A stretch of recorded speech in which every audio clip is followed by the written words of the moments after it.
Okay, now this is such an important lesson which you need to memorize and be able to draw from memory for obvious reasons. I've explained it in the previous video. If you're not able to understand this fully, if you're not able to explain this to your clients and to people you're trying to help fully, they're not really going to understand how you're helping them and how powerful this protocol is. So this is what we call the continuum of the flow of Qi. Okay? The continuum, that's 2 U's, of the flow of Qi. And we're going to just draw a big circle, put a dot there, one there, one there, one there, and one there. Okay, now over here is the heart and the small, sorry, that's supposed to be an I, the small intestine,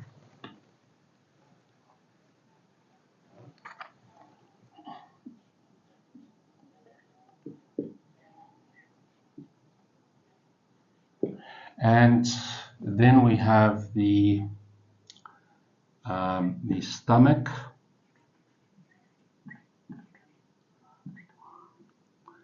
and the spleen. Something wrong with me today. The spleen, S-P-L-E-E-N. My arm's already tired from trying to draw at this angle. The stomach and the spleen, and then we have the lungs and the large intestine,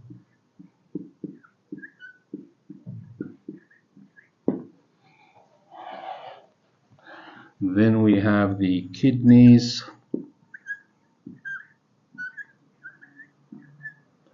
and the urinary bladder,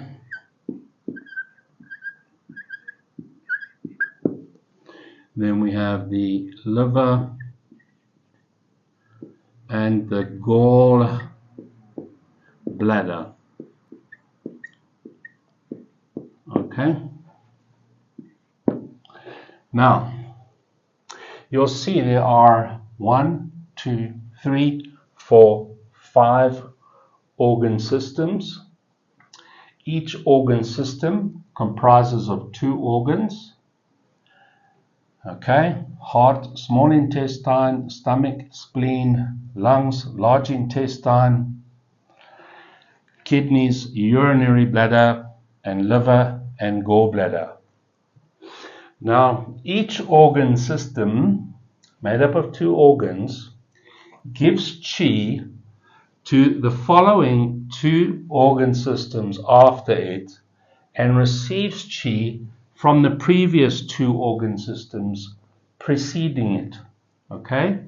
So the heart and the small intestine give Qi to the stomach and the spleen, but also to the lungs and the large intestine. The lungs and the large intestine give Qi to the kidneys and the urinary bladder, but also to the liver and the gallbladder. The liver and the gallbladder gives Qi to the heart and small intestine, but also to the stomach and spleen.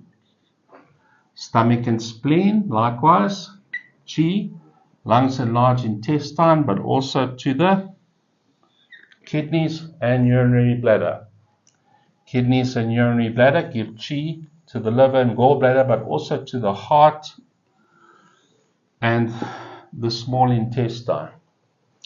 Now, why this is important to understand, and important to understand how each organ and how the organ system and emotions work, is because of blockages, because of either emotional or physical toxins. Okay?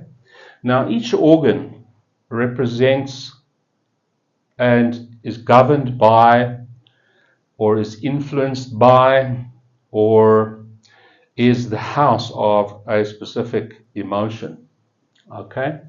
The heart and the small intestine, the emotion is fright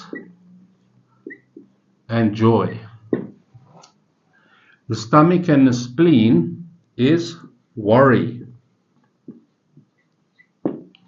Lungs and large intestine is grief or sadness. In other words, depression. The kidneys and the urinary bladder, the emotion is fear. Fear. Liver and the gallbladder, the emotion is anger. Alright, let me explain this in more detail. If I give you a big enough fright, you'll have a heart attack, right? If I make you worried enough, you'll get a stomach ulcer. If I make you afraid enough, you'll pee in your pants. Okay?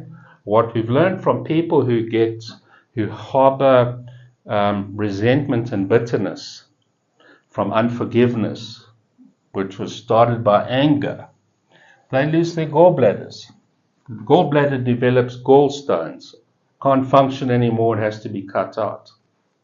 You'll see this a lot with divorced women, especially because of men. You know, they have so much bitterness and resentment towards their exes that within 6 months of the divorce, they lose their gallbladders. Okay? So how does this work now? Right, let's say you're a smoker. Okay? So now your lungs and large intestines are getting the correct chi, and chi is energy, and energy is electricity, positive and negative electrical charges. The heart and the small intestine are also giving the lungs and the large intestine the correct chi.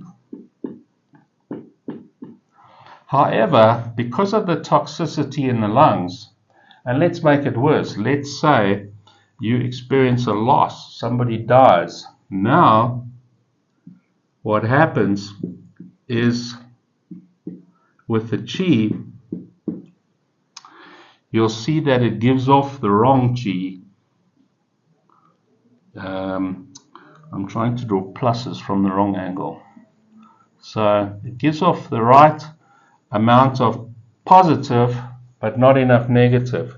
And now there is an excess of positive electrical charges in the urinary bladder and the kidneys, and so this causes inflammation.